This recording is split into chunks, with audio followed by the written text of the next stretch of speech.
Student, join the class quick fast. Lecture will be started very soon.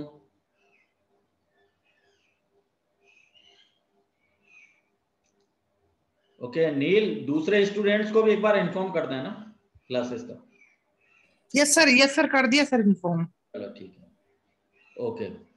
So let's start the lecture. I will share the screen now.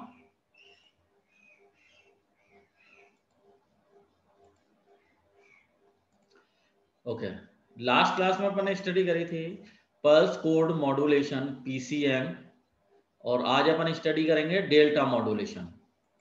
Next part है इसका delta modulation.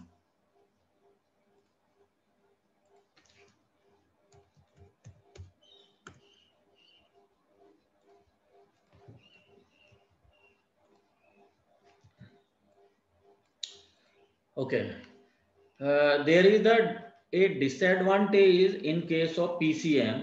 Disadvantage क्या है PCM के case में? जैसे अपन ने last class में देखा कि पीसीएम के केस में जब अपन वेवफॉर्म कंसीडर करते हैं, पीसीएम के केस में वेवफॉर्म एनालॉग सिग्नल को, when we analog signal is converted into the digital signal,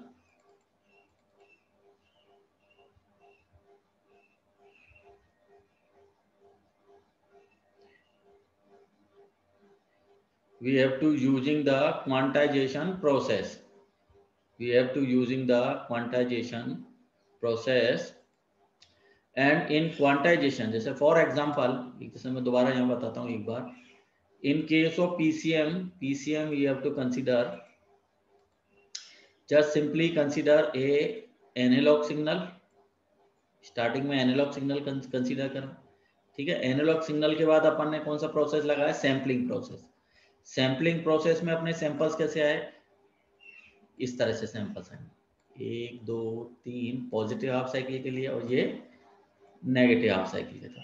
तो टोटल कितने सैंपल्स हो गए? जैसे 6 सैंपल्स हो गए, ठीक है। नेक्स्ट वाले प्रोसेस में क्या करेंगे? नेक्स्ट स्टेप करेंगे क्वांटाइजेशन। क्वांटाइजेशन में बेसिकली अपन क्या प्रोवाइड करते हैं? लेवल। क्वांटाइजेशन में अपन क्या प्रोवाइड करेंगे? Levels.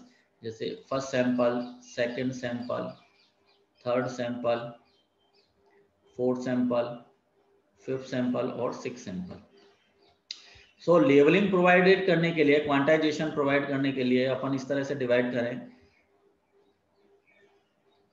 Here is 0, next is 1, next is 2, 0 1 2 3, here is a 3, okay, next is 4 5 6 and 7, ठीक है ना। This is the level 4 5 6 and 7, ठीक है।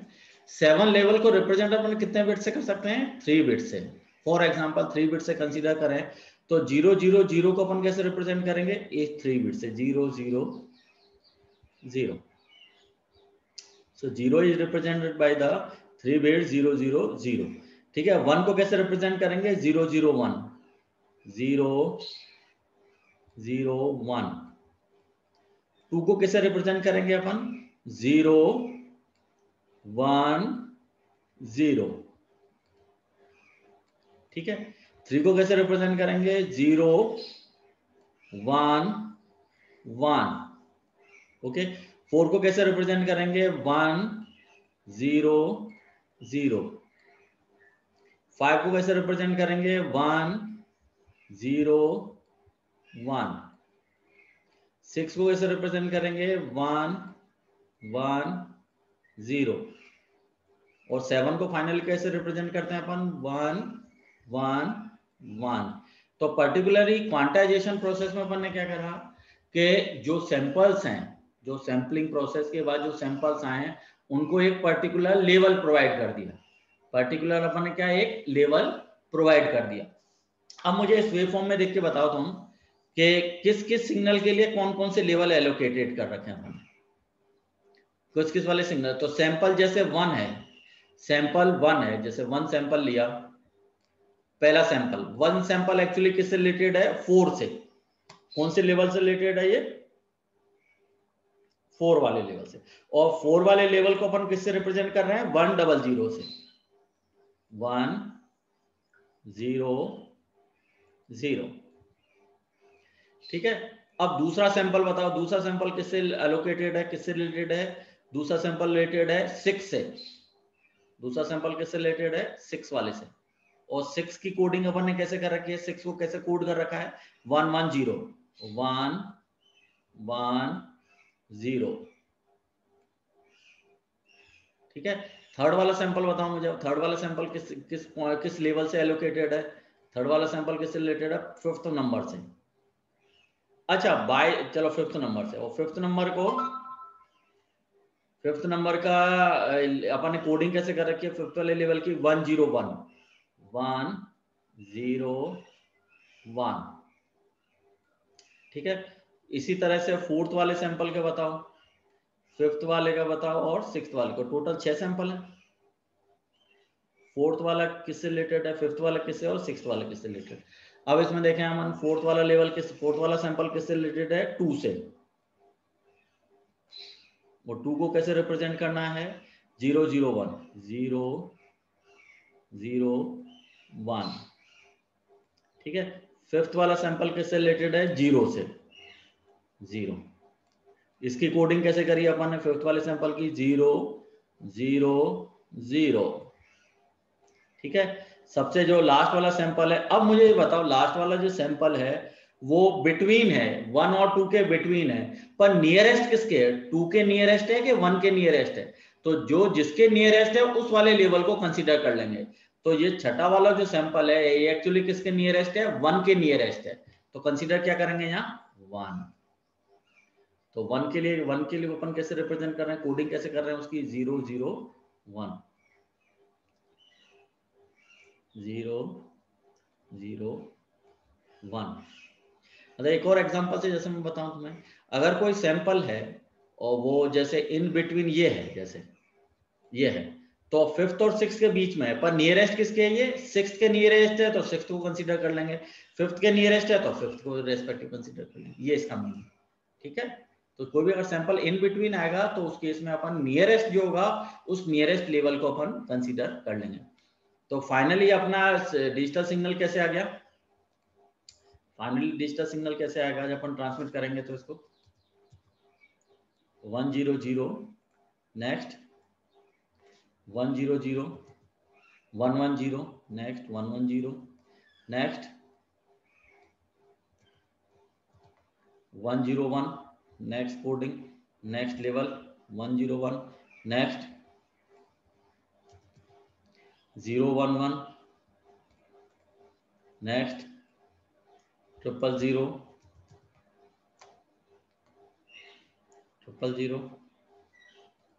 नेक्स्ट 001 001। तो अल्टीमेटली ये जो एनालॉग सिग्नल था, ये वाला जो एनालॉग सिग्नल है, ये वाला जो फर्स्ट अपन स्टार्टिंग करे थे एनालॉग सिग्नल की, तो कंट्रोल ये एनालॉग सिग्नल एक्चुअली किस में कन्वर्ट हो गया?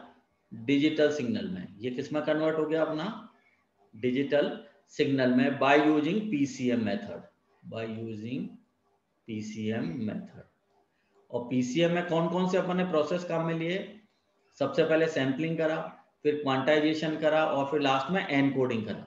3 स्टेप में होगा पीसीएम में। सबसे पहले सैंपलिंग, फिर क्वांटाइजेशन या लेवल प्रोवाइड करेंगे, क्वांटाइजेशन के बाद उन लेवल की कोडिंग करनी है तो कौन सा प्रोसेस काम में लेंगे? एनकोडिंग। तो सैंपलिंग, क्वांटाइजेशन एंड एनकोडिंग, ये तीनों प्रोसेस से अपन किस में कन्वर्ट कर लिया? अपन ने डिजिटल सिग्नल में।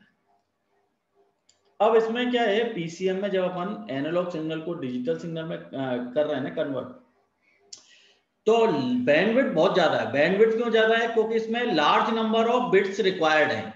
अब जैसे यहाँ 6 सैंपल थे तो 6 सैंपल और एक सैंपल को अपन कितने बिट से रिप्रेजेंट कर रहे हैं? 3 से।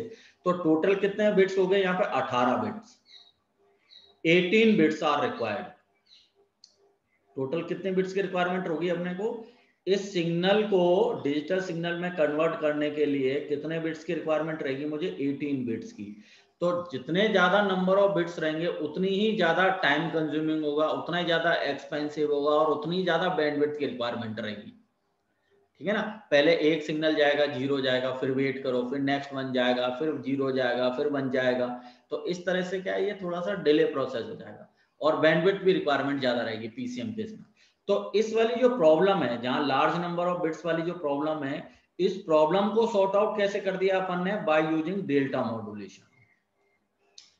इसका एडवांस फॉर्म आ गया पीसीएम का, डेल्टा मॉड्यूलेशन।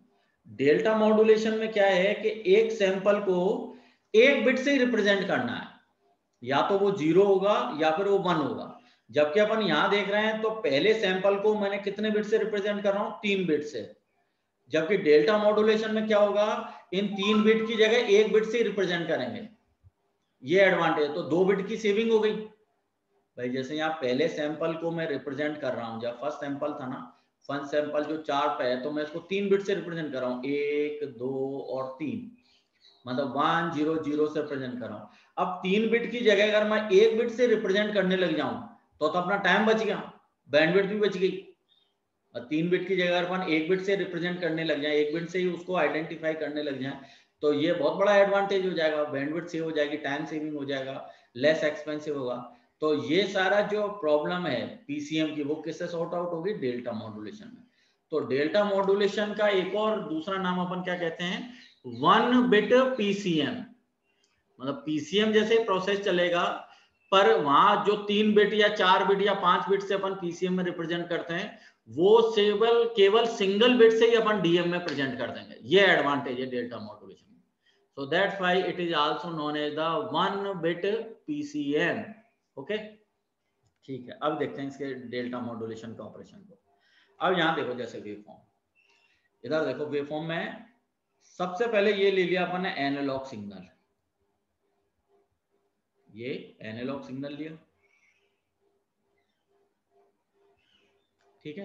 ये ब्लैक लाइन जो है ये एनालॉग सिग्नल है। अब अपन इसके साथ क्या लेके चल रहे हैं? जैसे ये एनालॉग सिग्नल था, ये एनालॉग सिग्नल है, कंटीन्यूअस टाइम सिग्नल, ठीक है। नेक्स्ट अपन क्या देख रहे हैं कि स्क्वायर वेव से इसके अपन क्या कर रहे हैं? प्रोसेसिंग कर रहे हैं। स्क्वायर वेव कौन सी प्रोसेसिंग कर रहे हैं? ये वाली देखो यहाँ इस डायग्राम में, ये वाली,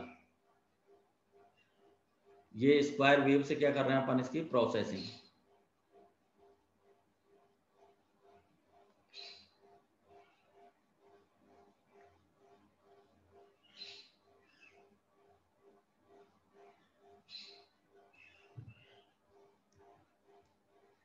ये जैसे देखो, ये वाला गया, ये कवर करा, ये नेक्स्ट प्रोसेसिंग करी, नेक्स्ट प्रोसेसिंग करी, नेक्स्ट प्रोसेसिंग करी।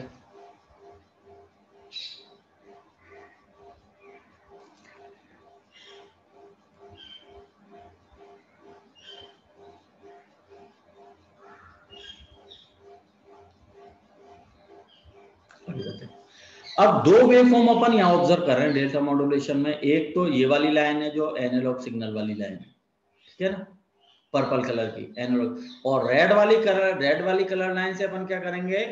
एक लेवल प्रोवाइड कर रहे हैं, क्वांटाइजेशन प्रोसेस कर रहे हैं और पर्टिकुलरली एक वैल्यू आइडेंटिफाई कर रहे हैं।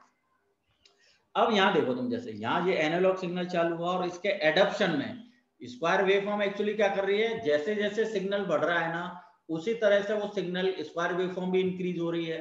जैसे जैसे पर्पल लाइन बढ़ रही थी, उसी के रेस्पेक्टिव रेड लाइन भी इंक्रीज होती गई, और जैसे जैसे पर्पल लाइन डिक्रीज होती गई, वैसी रेस्पेक्टिव रेड लाइन डिक्रीज होती गई।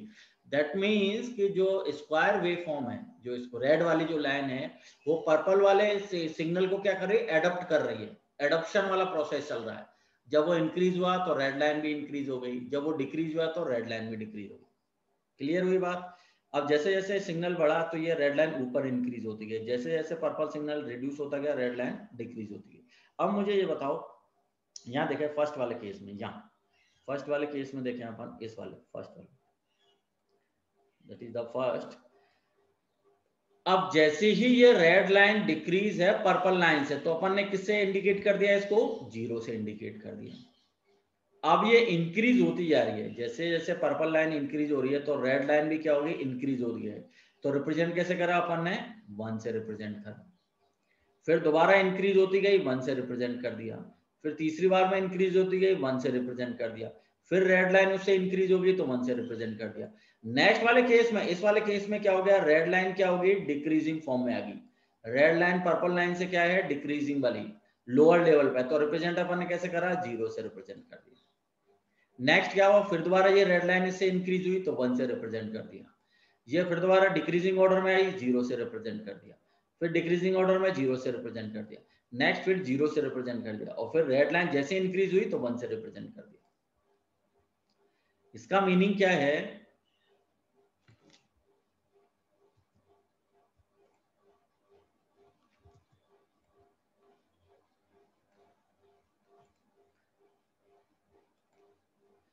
कि अगर ये जो स्क्वायर वेव फॉर्म है पर्पल लाइन से इंक्रीज हो रही है, अपग्रेड हो रही है, तो अपन रिप्रेजेंट कैसे कर रहे हैं, 1 से रिप्रेजेंट कर रहे हैं। और अगर रेड लाइन या एडेप्टिव लाइन, अगर वो एक्चुअल एनालॉग सिग्नल जो पर्पल लाइन से इंडिकेट कर रहे हैं, अगर उससे डिक्रीजिंग ऑर्डर में है तो अपन कैसे रिप्रेजेंट कर रहे हैं, 0 से। तो इंक्रीजिंग है तो 1 है, डिक्रीजिंग है तो 0 रहेगा।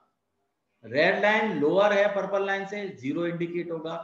रेड लाइन पर्पल लाइन से अबव है, ऊपर है, तो उस केस में 1 से रिप्रेजेंट होगा। मतलब इंक्रीजिंग हो रहा है तो 1 रिप्रेजेंट होगा, डिक्रीजिंग हो रहा है तो 0 से रिप्रेजेंट होगा। तो केवल एडवांटेज क्या रहा है यहाँ पे, जहां पहले अपन एक सैंपल से या एक लेवल को अपन 3 बिट से रिप्रेजेंट कर रहे थे, वहां कितने बिट से रिप्रेजेंट कर दिया, केवल 1 बिट से। और वो बिट क्या है यहाँ पे, 0। जैसे इस वाले केस के लिए ले तो पहले एक बिट कौन सा ले लिया, यहाँ पे केवल अपन ने 0 से रिप्रेजेंट कर दिया एक सैंपल को। नेक्स्ट वाले सैंपल को कितने बिट से रिप्रेजेंट करा, केवल 1 बिट, 1 से रिप्रेजेंट कर दिया, ये 1 से रिप्रेजेंट कर दिया। नेक्स्ट वाले को 1 से रिप्रेजेंट कर दिया, फिर नेक्स्ट वाले को 1 से। मतलब जो सैंपल या जो अपन पीसीएम में देख रहे थे ना, 3-3 बिट से रिप्रेजेंट कर रहे थे, वो केवल अपन सिंगल बिट से ही रिप्रेजेंट कर रहे हैं। बात ही समझ में।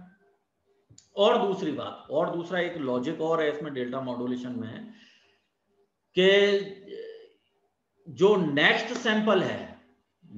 सैंपल है वो एक्चुअली किससे कंपैरिजन करेगा, प्रीवियस सैंपल से।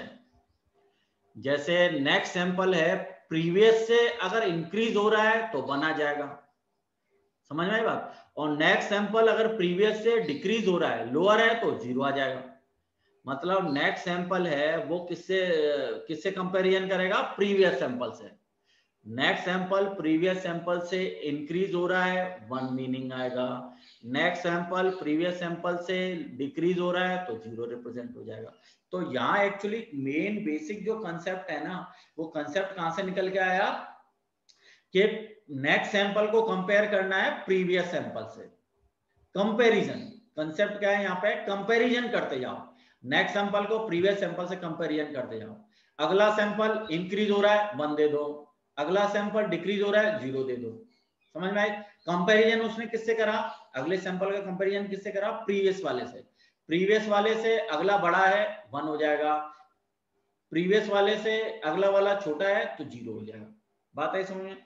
अब कंपैरिजन है तो कंपैरिजन को अपन हमेशा किससे रिप्रेजेंट करते हैं, इस वाले लूप से, फीडबैक लूप से। ये कंट्रोल सिस्टम में आता है फीडबैक लूप। और फीडबैक लूप में अपन ने कनेक्ट क्या करा है, डिले एलिमेंट। डिले एलिमेंट अपन ने कौन सा लिया, टीएस से। अब ये टीएस डिले एलिमेंट क्यों लिया अपन ने, क्योंकि अपने को कंपैरिजन किससे करना है, प्रीवियस वाले से, प्रीवियस वाले n-1 टीएस से। मतलब एक तो आया u ऑफ टीएस हुआ, एक तो बना u of n TS present sample, और एक कौन सा बन गया, प्रीवियस सैंपल। ये प्रीवियस सैंपल को n-1 टीएस होगा ना, ये एक्चुअली क्या है, n-ts। यहां से ts कॉमन आउट ले लो तो क्या बचेगा अंदर, n-1 इंटू ts। तो ये प्रेजेंट सैंपल रहा और ये प्रीवियस सैंपल रहा। ठीक है। और इस वाली इक्वेशन में अपन देखें, इसको ऐसे समझो, जैसे u ऑफ n-ts, ये जैसे नेक्स्ट सैंपल था, इसमें से डिक्रीज कर दो, सब्ट्रैक्ट कर दो कौन सा, प्रीवियस सैंपल n-1 ts वाला।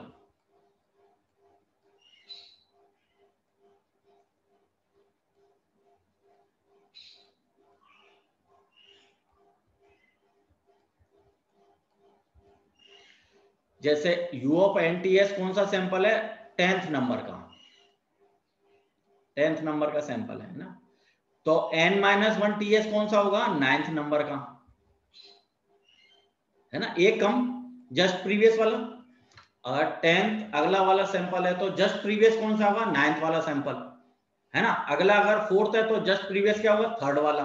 तो यहाँ पर इसीलिए इसको कैसे इंडिकेट करा है, यहाँ n था तो यहाँ n-1 है, यानी जस्ट प्रीवियस वाला। ओके, अब अगर 10th वाला सैंपल 9th वाले सैंपल से बड़ा है, 10th वाला सैंपल 9th वाले सैंपल से बड़ा है, तो अपन कैसे रिप्रेजेंट कर देंगे इसको, प्लस एस से। प्लस एस का मतलब क्या है, S for step size. Step size का मतलब क्या है, ये इंक्रीज हो रहा है, मतलब स्टेप, इसका मीनिंग क्या है, प्लस एस का मतलब क्या है, जैसे कोई सैंपल यूं चल रहा था तो ये प्लस एस में चला गया, ऊपर चला गया, ये ऊपर इंक्रीज हो गया। By the way 10th sample 9th sample से छोटा है ना। By the way 10th sample 9th वाले सैंपल से छोटा है, तो अपन इसको कैसे रिप्रेजेंट करेंगे, माइनस एस है। और माइनस एस को कैसे रिप्रेजेंट करेंगे, ये कांस्टेंट है, ये डिक्रीजिंग ऑर्डर में चला गया। तो ये जो चीज अपन यहां देख रहे हैं, ये वाली जो चीज, ये प्लस एस है, और ये वाली जो माइनस एस है, क्योंकि यहाँ डिक्रीज होता जा रहा है। यहाँ रेड लाइन इंक्रीज होती जा रही थी तो प्लस एस आ रहा था, ठीक है, प्लस एस। स्टेप साइज क्या हो रही थी, प्लस हो रही थी। यहाँ डिक्रीज होता जा रहा है तो स्टेप साइज क्या होती जा रही, डिक्रीज होती जा रही, माइनस एस है। माइनस एस को कैसे रिप्रेजेंट कर रहे थे अपन, 0 से। प्लस एस को कैसे रिप्रेजेंट कर रहे थे अपन, 1 से। ये चीज यहाँ बताई हुई है, plus S minus S. Clear हुई बात। प्लस एस का मतलब क्या रहेगा, प्लस एस को अपन कैसे रिप्रेजेंट करते हैं, 1 से रिप्रेजेंट करेंगे। माइनस एस को कैसे रिप्रेजेंट करेंगे, 0 से रिप्रेजेंट करेंगे। जो डिक्रीजिंग है वो 0 है, जो इंक्रीजिंग है वो 1 है। बात आई समझ में। तो अल्टीमेटली फायदा अपने को क्या हुआ डेल्टा मॉड्यूलेशन में, अल्टीमेटली फायदा क्या रहा अपन ने, सबसे पहला फायदा तो ये कि जहां पीसीएम में अपन 3 बिट 4 बिट 5 बिट से अपन रिप्रेजेंट कर रहे थे एक सैंपल को, वो केवल यहाँ सिंगल बिट से रिप्रेजेंट करना पड़ रहा है। अब वो 0 भी हो सकता है और 1 भी हो सकता है, पहली चीज डेल्टा मॉड्यूलेशन। दूसरा इसका कंसेप्ट क्या निकल के आया डेल्टा मॉड्यूलेशन का, कि ये कंपैरिजन करता है। कंपैरिजन क्या करेगा कि जो प्रेजेंट सैंपल है या जो नेक्स्ट सैंपल है उसको कंपेयर किससे करेगा, जस्ट प्रीवियस वाले से। अगर प्रीवियस वाले से बड़ा सैंपल है, इंक्रीज है, तो 1 आ जाएगा, और प्रेजेंट प्रीवियस सैंपल से छोटा है तो उस केस में 0 आ जाएगा। प्लस एस और minus S. Plus S step size increase हुई, 1 से रिप्रेजेंट कर दिया। माइनस एस मतलब स्टेप साइज डिक्रीज हुई, 0 से रिप्रेजेंट कर दिया। That is delta modulation. ये यार डायग्राम बताया हुआ है। अब ये जो चीज है, जैसे इस वाले सर्किट डायग्राम में देखें अपन, तो ये वाली चीज क्या है, कंपैरेटर होता है। ये क्या बोलते हैं अपन इसको, कंपैरेटर। कंपैरिजन किससे कर रहा है, इनपुट से, और ये प्रीवियस निकल के आ गया, ये प्रीवियस है ना, ये वाला कौन सा चीज, जैसे u ऑफ NTS ये रहा, जैसे डिले करा तो क्या बन गया, u ऑफ n-TS। तो कंपैरिजन किसका कर दिया, u ऑफ NTS का u ऑफ n-1 TS से। और 1 बिट क्वांटाइजर में इसने क्या दे दिया, single bit b of NTS। अब b ऑफ NTS या तो 1 रहेगी या b ऑफ NTS 0 आएगी। अगर पॉजिटिव है, अगर ये पॉजिटिव है यहाँ पे तो 1 आ जाएगा, अगर ये नेगेटिव है तो यहाँ 0 आ जाएगा। क्लियर हुआ बात, ठीक है। अब नेक्स्ट है डीएम रिसीवर। जैसे अपन ने डीएम का ट्रांसमीटर पढ़ा, ये डीएम का रिसीवर सेक्शन है, ये डीएम का रिसीवर सेक्शन देखते हैं।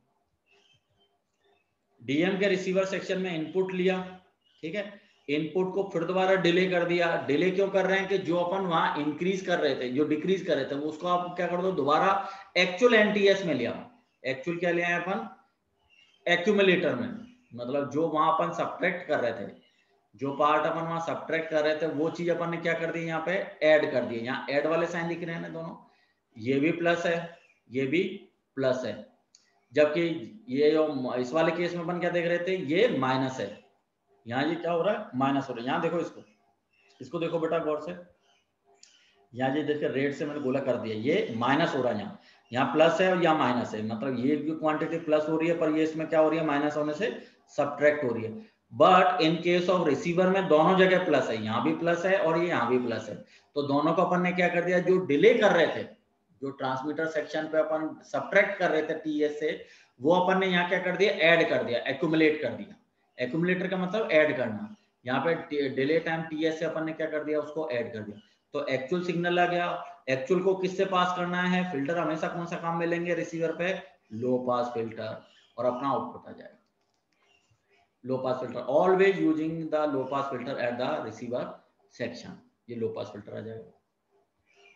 ठीक है, ओके। अब बड़ी एक इंपॉर्टेंट चीज और है, इसमें भी एक ड्रॉबैक है, डेल्टा मॉड्यूलेशन में भी एक ड्रॉबैक है। जैसे अपन ने पीसीएम में देखा, पीसीएम में क्या ड्रॉबैक था या क्या डिसएडवांटेज था पीसीएम में, कि वो लार्ज नंबर ऑफ बिट काम में ले रहा था, एक सैंपल को रिप्रेजेंट करने के लिए 3 बिट 4 बिट 5 बिट ले रहा था, तो उसको ओवरकम करने के लिए अपन डेल्टा मॉड्यूलेशन में गए। डेल्टा मॉड्यूलेशन ने क्या एडवांटेज दिया आपने को, कि वो जो 3 या 4 बिट्स अपन रिप्रेजेंट कर रहे थे वो केवल एक सिंगल बिट से रिप्रेजेंटेशन से काम चल गया। बस कंपैरिजन वाली अप्रोच लगाई, कंपैरिजन वाला कंसेप्ट लगाया कि भाई नेक्स्ट को प्रीवियस से कंपैरिजन कर लो और उसके रेस्पेक्टिव सिंगल बिट से उसको रिप्रेजेंट कर दो, it may be 0 it may be 1।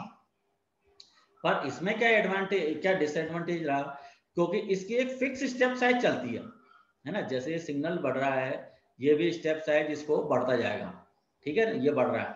पर अब इसमें देखें अपन तो ये एक्चुअली क्या है, जब तक ये एडॉप्ट नहीं करेगा सिग्नल को, जैसे ये वाला जो सिग्नल था, ये फॉर एग्जांपल ये ले लिया अपन ने, ये ले लिया अपन ने कंटिन्यूअस टाइम सिग्नल, ये वाला पर्पल लाइन से, ठीक है, ये कंटिन्यूअस टाइम सिग्नल ले लिया, और ये अपन ने बना दिया अपन ने रेड लाइन से इसकी ये डेल्टा मॉड्यूलेटर की वेवफॉर्म या स्टेप साइज रिप्रेजेंटेशन,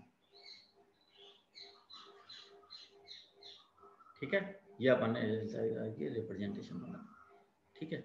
तो अब अपन यहां देख रहे हैं कि ऑब्वियसली बात है कि जब ये पर्पल लाइन इंक्रीज हो रही है तो ऑब्वियसली रेड लाइन भी इंक्रीज होगी, क्योंकि इसको एडॉप्ट करना है, ठीक है ना, इसको एडॉप्ट करना है अपने को। अब एडॉप्ट करने में जैसे अपन इसको रिप्रेजेंट करें, जैसे इंक्रीज हो रहा है तो ये इसका 1 आया, ये 1 आया, ये 1 आया, जैसे यहाँ ये 0 लेवल पे था, स्टार्टिंग कहां से हुई 0 लेवल पे, फिर नेक्स्ट लेवल में क्या ये बढ़ गया, ऊपर जा रहा है तो ये 1 हो गया, नेक्स्ट में फिर बढ़ गया तो 1 आ गया, फिर नेक्स्ट में बढ़ गया तो ये 1 आ गया, फिर नेक्स्ट में बढ़ गया तो ये फिर 1 आ गया, फिर ये क्या डिक्रीज हो गया 0 आ गया, फिर दोबारा डिक्रीज हो गया 0 आ गया, नेक्स्ट फिर क्या इंक्रीज हो गया 1 आ गया, नेक्स्ट में डिक्रीज हो गया 0 आ गया, इस तरह से रिप्रेजेंट करते हैं।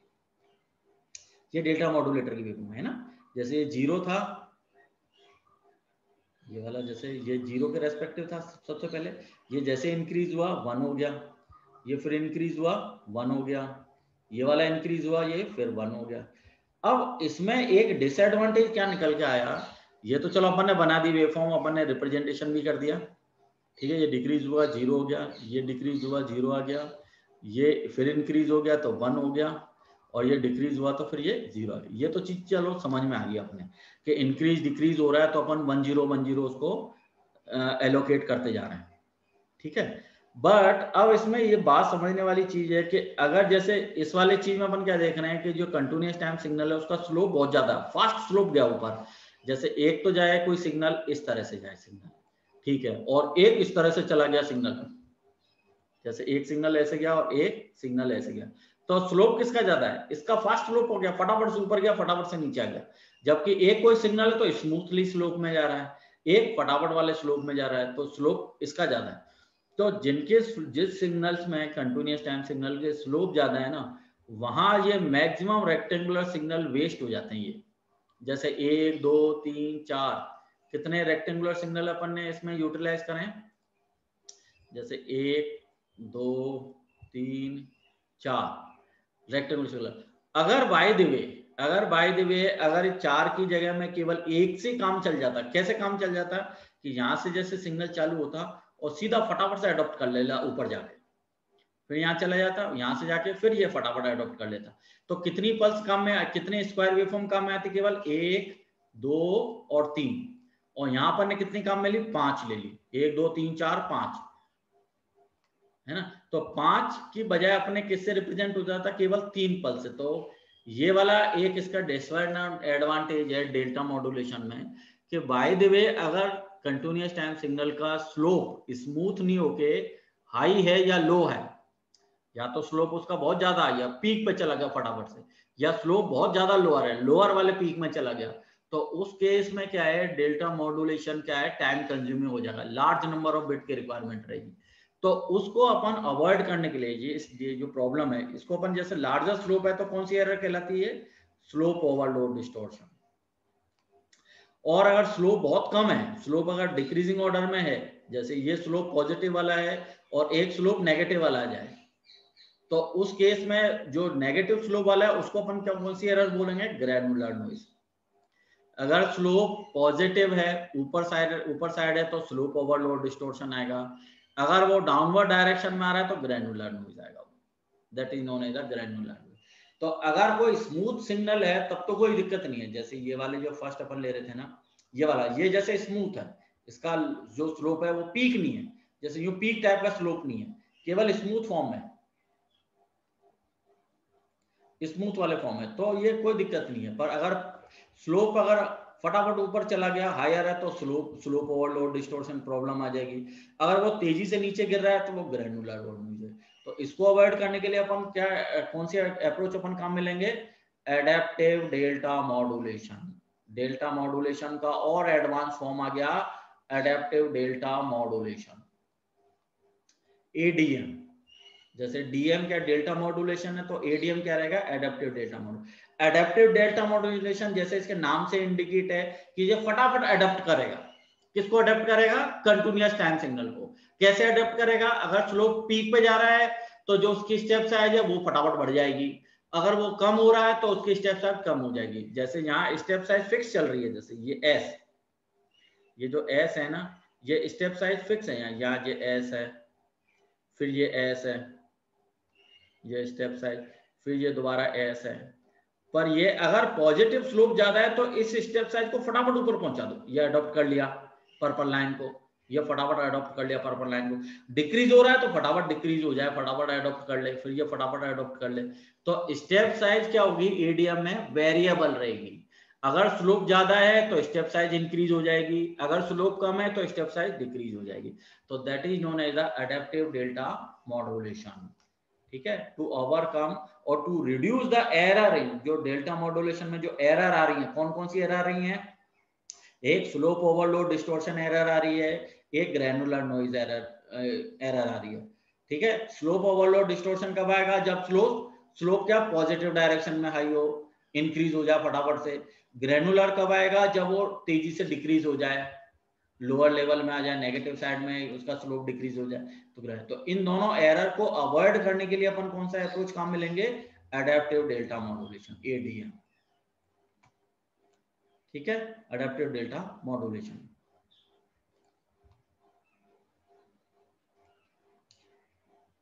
So in case of adaptive delta modulation,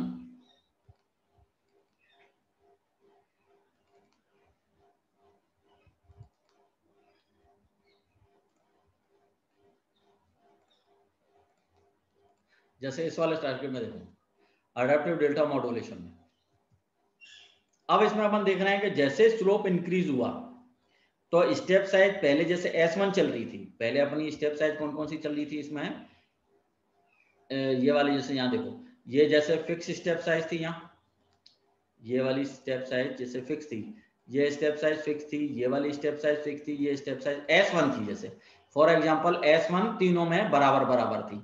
अब ये इंक्रीज हो रहा है तो क्या हो जाएगा, 1 आ जाएगा। ठीक है, ये इंक्रीज हुआ, ये 1 आ गया, ये इंक्रीज हुआ 1 आ गया, ये इंक्रीज हुआ 1 आ गया, ये डिक्रीज हो गया 0 बन गया, ये डिक्रीज हो गया 0 बन गया, ये दोबारा डिक्रीज हो गया 0 बन गया, नेक्स्ट डिक्रीज हो गया 0 बन गया, ये फिर दोबारा क्या हो गया, नेक्स्ट वाले में इंक्रीज हो गया, ये ऊपर चला गया 1 बन गया, ये डिक्रीज हुआ 0 बन गया, इंक्रीज हुआ 1 बन गया, डिक्रीज हुआ 0 बन गया, इंक्रीज हुआ 1 बन गया। ये ना, जैसे अपन इसको पर्पल लाइन से, जैसे कंटिन्यूअस टाइम सिग्नल को मैंने पर्पल लाइन से बनाया, ये पर्पल लाइन से कंटिन्यूअस टाइम सिग्नल बनाया। ठीक है, और रेड लाइन से मैंने बनाया ये अपना डेल्टा या एडेप्टिव डेल्टा मॉड्यूलेशन, या एडीएम है, एडेप्टिव डेल्टा मॉड्यूलेटेड सिग्नल बना लिया, ये वाला इस बार भी स्टेप साइज है।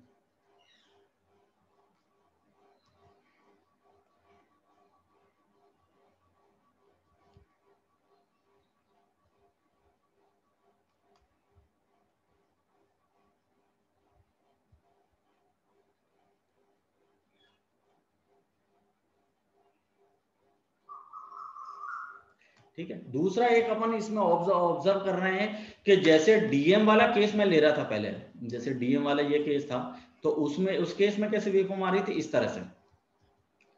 उस वाले केस में जब अपन बना रहे थे तो वो कैसे वेवफॉर्म आ रही थी, इस वाले तरह से। मतलब ये जो गैप आ रहा था बीच में, है ना, ये गैप दिखाई दे रहा है ना बीच में, ये वाला गैप जैसे अपन इसको प्लॉट करें तो ये इस तरह से यहाँ ये गैप आ रहा था, ये एडॉप्ट नहीं कर रहा था, मतलब ये कंटिन्यूअस टाइम सिग्नल को, रेड वाली जो स्लोप को ब्लू वाली लाइन एडॉप्ट नहीं कर रही थी। पर इस वाले केस में देख रहे हैं तो ये रेड वाला है जो पर्पल लाइन को प्रॉपर्ली एडॉप्ट कर रहा है, यहाँ जबकि ये एडॉप्ट नहीं कर रहा था, यहाँ गैप आ रहा था, यहाँ ये क्या प्रॉपर्ली एडॉप्ट कर रहा है। एडॉप्ट कब कर पाया, जब अपन ने स्टेप साइज को चेंज कर दिया।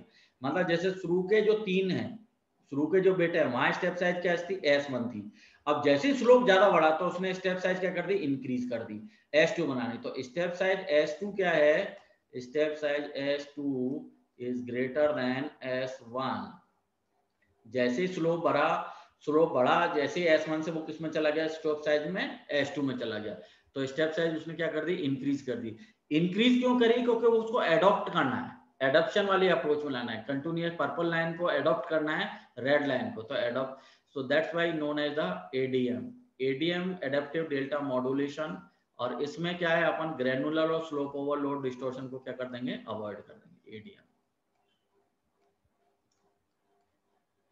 इसके डायग्राम देखें, जैसे ये वाला सर्किट डायग्राम देखा अपन ने, सर्किट डायग्राम वाले में क्या देख रहे हैं अपन, इसको कंपैरिजन करें।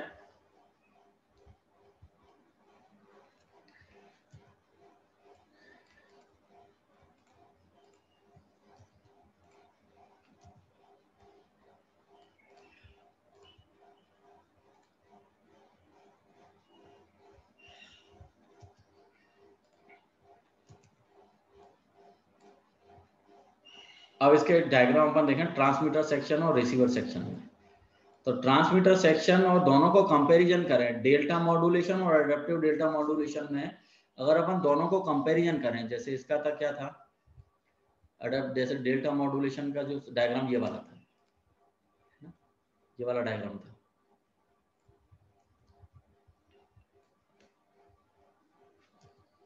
इन दोनों को कंपैरिजन करें, डेल्टा मॉड्यूलेशन ट्रांसमीटर को और एडीएम वाले ट्रांसमीटर को, तो सेम सर्किट है, ये 1 बिट क्वांटाइजर है, यहाँ भी 1 बिट क्वांटाइजर, यहाँ डिले टीएस है, यहाँ भी डिले टीएस है। बस डिफरेंस क्या आ गया, ये स्टेप साइज को कंट्रोल करने वाला एक लॉजिक अपन एडिशनल लगा दिया एडीएम, क्योंकि स्टेप साइज अपने को चेंज करनी है किसके रेस्पेक्टिव, स्लोप ज्यादा है स्टेप साइज बढ़ा दो, स्लोप कम है स्टेप साइज को कम कर दो। तो स्टेप साइज को कंट्रोल करने के लिए एक पर्टिकुलर लॉजिक यहाँ कनेक्ट होगा, ये बस ये डिफरेंस है दोनों में, डीएम और एडीएम। देख ये वाला सेक्शन है, ये वाला जो ब्लॉक है ये एक्स्ट्रा है, इन दोनों कंपेरिजन, जबकि इसमें नहीं है, ये डेल्टा मॉड्यूलेटर में नहीं है, ये एडीएम में मिलेगा आपको logic for step size control, क्योंकि स्टेप साइज को क्या करना है, इंक्रीज करना है और डिक्रीज करना है। तो ये सेम वही सर्किट तरह काम करेगा जैसे डेल्टा मॉड्यूलेटर में काम करेगा। ये सेम अपन रिसीवर सेक्शन में देखें तो केवल एक ही ब्लॉक है, एक ही सेक्शन है जो एडिशनल रहेगा, बाकी सारा वही है, एक्यूमुलेटर भी है, लो पास फिल्टर भी है, जो अपन वहां डेल्टा डीमॉड्यूलेटर में पढ़ रहे थे। बस एडिशनल क्या जुड़ गया यहाँ पे, एक लॉजिक। कौन सा लॉजिक जोड़ा अपन ने, स्टेप साइज को कंट्रोल करने के लिए। बाकी दोनों सेम है, डीएम और एडीएम दोनों सेम है, केवल डिफरेंस किसका आ रहा है, ये वाले सेक्शन का, logic for step size control, केवल इसी का डिफरेंस है दोनों में। क्योंकि ये वाला सेक्शन क्या करेगा, अपने को स्टेप साइज को कंट्रोल करेगा। अगर स्लोप इंक्रीज हो रहा है तो स्टेप साइज इंक्रीज हो जाएगी, स्लोप अगर डिक्रीज हो रहा है तो स्लोप स्टेप साइज क्या है, डिक्रीज हो जाएगी। तो स्लोप ओवरलोड और ग्रेनुलर नॉइज जो डेल्टा मॉड्यूलेटर में आ रही थी, वो चीज अपन यहाँ क्या कर देंगे, रिड्यूस कर देंगे। क्लियर हुआ, ठीक, ओके। बाकी अपन नेक्स्ट क्लास में स्टडी करेंगे, अब बाकी अपन नेक्स्ट क्लास में स्टडी करेंगे, इतना बहुत है, इसको पढ़ो, ठीक है। अभी कोई क्लास में डाउट हो, कोई इश्यू हो तो वो मुझसे आप पूछ सकते हो, ठीक है। बाकी मैं इसके नोट्स हैं वो गूगल क्लासरूम पे अपलोड कर दूंगा, और जो आज का लेक्चर है ये कॉलेज की ऑफिशियल यूट्यूब चैनल है, मैं उस पर अपलोड कर दूंगा, ठीक है। Okay, thank you.